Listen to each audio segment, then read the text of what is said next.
Good afternoon, good evening, good morning, wherever you are, whatever time it may be. This is Tom here. We're going to kind of move into now some applications of some general foundational social stuff. Chapters 1 through 6 kind of give us some foundation in social theory, a lot of different concepts and ideas.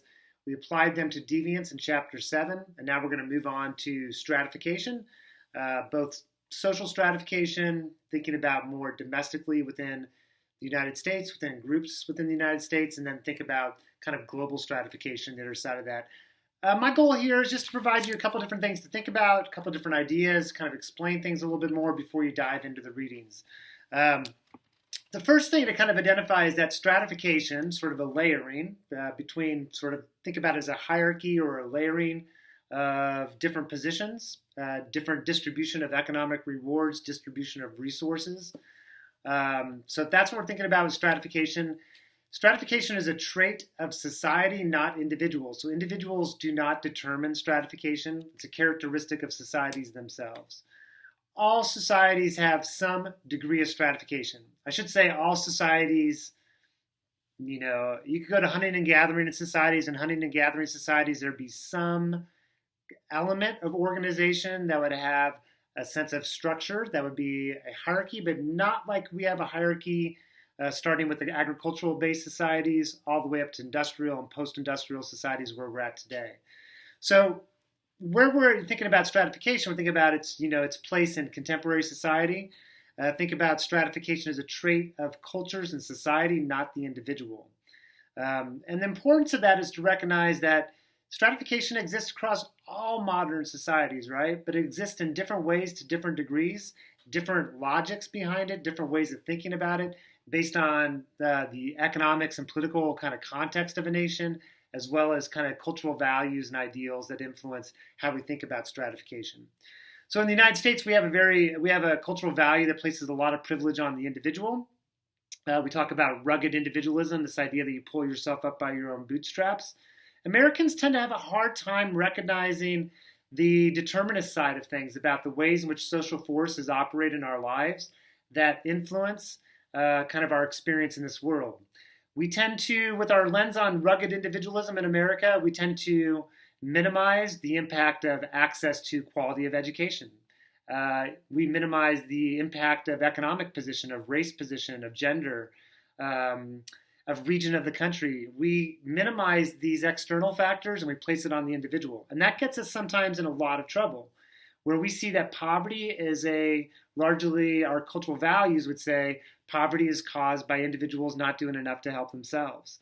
It's not to say that some people out there couldn't do more to help themselves, but as an explanation for why we have poverty, it's a really weak, poor, inadequate explanation, and also an explanation that reinforces this particular class structure that we do have.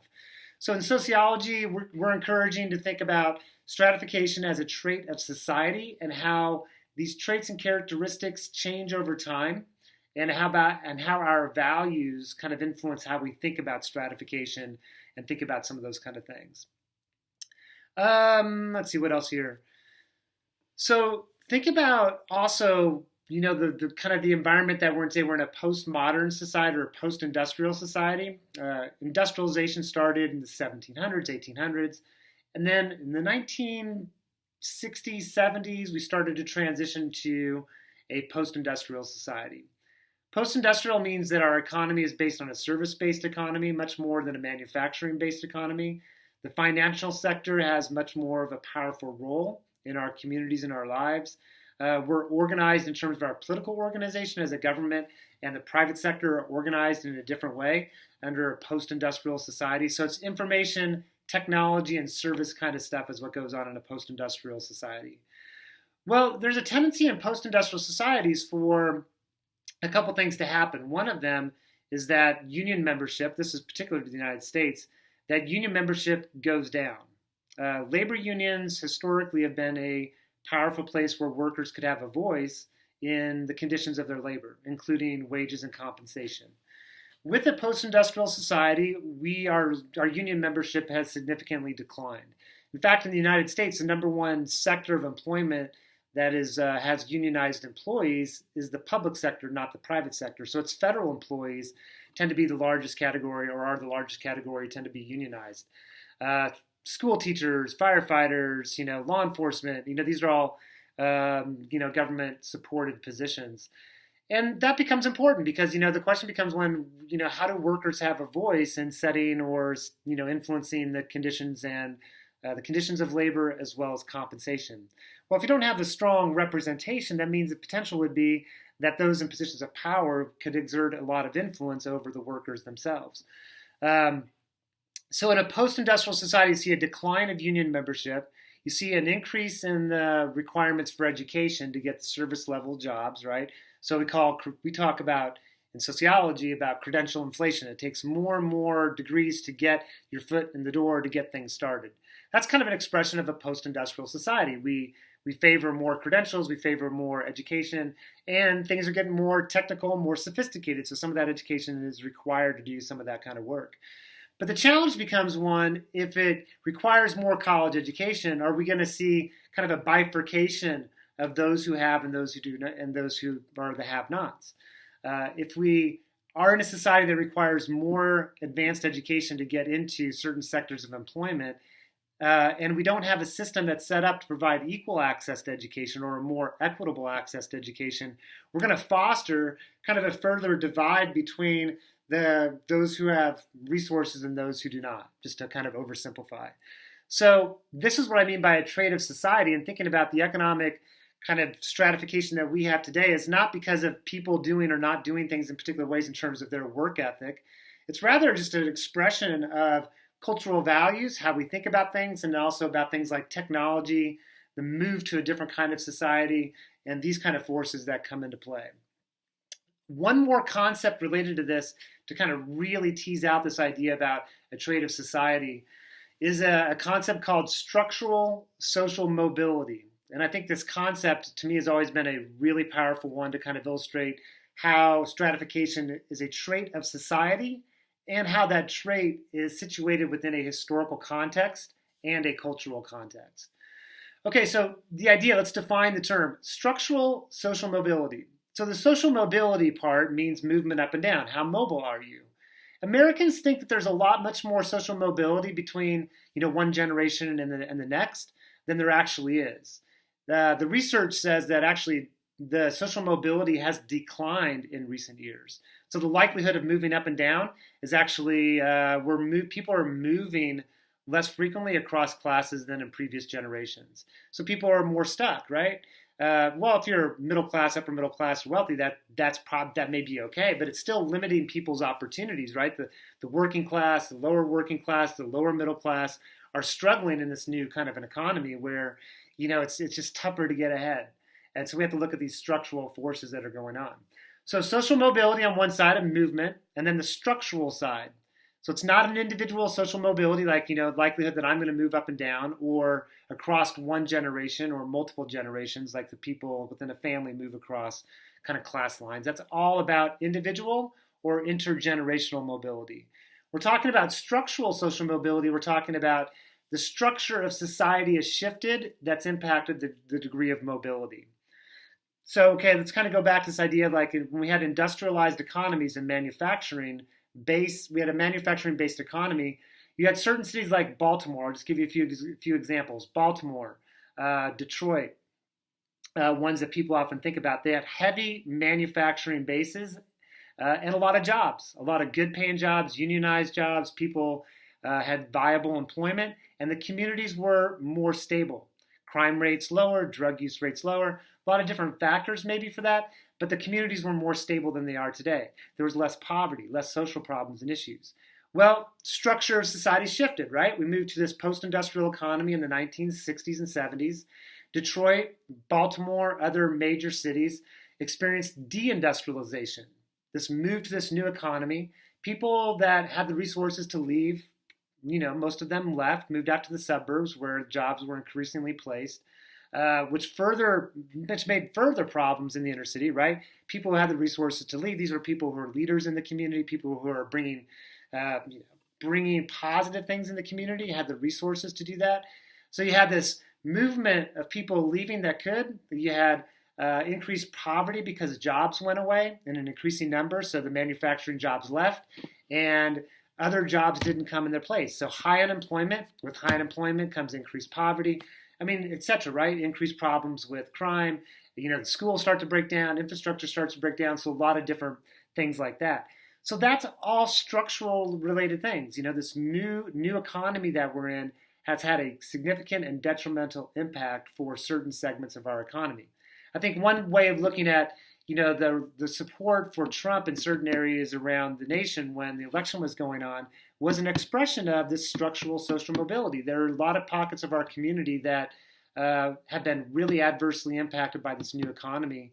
Democrats weren't speaking to that community very well, in fact, neglected that community over the years, and Trump spoke to them. Now, whether he will deliver, that's kind of, I guess, a question that remains, but I think he has figured out, if you could speak to that community who feels that they're economically struggling, they don't know why, how do you speak to that community and get their support and get their vote? And I think he sort of figured out that was a strategy to win the White House. So that's kind of a big picture piece about structural social mobility. I think it's kind of important to kind of think about. Now, with just a few minutes remaining, I'm going to kind of identify the two different main theories of globalization. I think they're both really important to understand. One of them is a more functionalist viewpoint that sees that globalization is viewed through a lens of modernization. So modernization has this theory and this idea that if you bring in new technologies into a society, you can help the society grow and participate in this new global economy. And also that the society needs to adjust and change some of its values. So if a culture is based on tradition, doesn't embrace technology and science, that society needs to change some of its underlying values and also embrace new technologies to develop new industry to engage in this new economy. So that's the promise and that's the hope. There's a lot of stuff on, with globalization and the World Trade Organization and the World Bank that's really about modernization theory, this promise and this idea. Well, there's maybe a little bit of truth to that part of growing new economies, you have to do these sort of things. I think you need to sort of understand modernization theory on the one side, bringing in these new industries to help build economies in a place like China, for example. There are those who are, that you could say that a lot of economic development in China has been in part because they've embraced these new models and they've been able to transform their economy in powerful economic ways, and they become much more of a competitor in the global marketplace, right? So modernization theory, it's like, well, there's some truth to that. And then you have to kind of hold in your mind, sort of juxtapose this idea of dependency theory, this idea that the Western world, or those that lead the financial industries around the world, so the World Bank, the IMF, the International Monetary Fund, and the West, in terms of the structures of the financial sectors, the way they control economies around the world, that they're actually keeping countries in a place of dependence. I'll give you a real quick example. In Jamaica, years ago, when they went through some austerity measures, some measures where they had to reach out to the World Bank for loans, they need these loans in order to survive this new economy that they were in. They were struggling, so they received loans from the International Monetary Fund.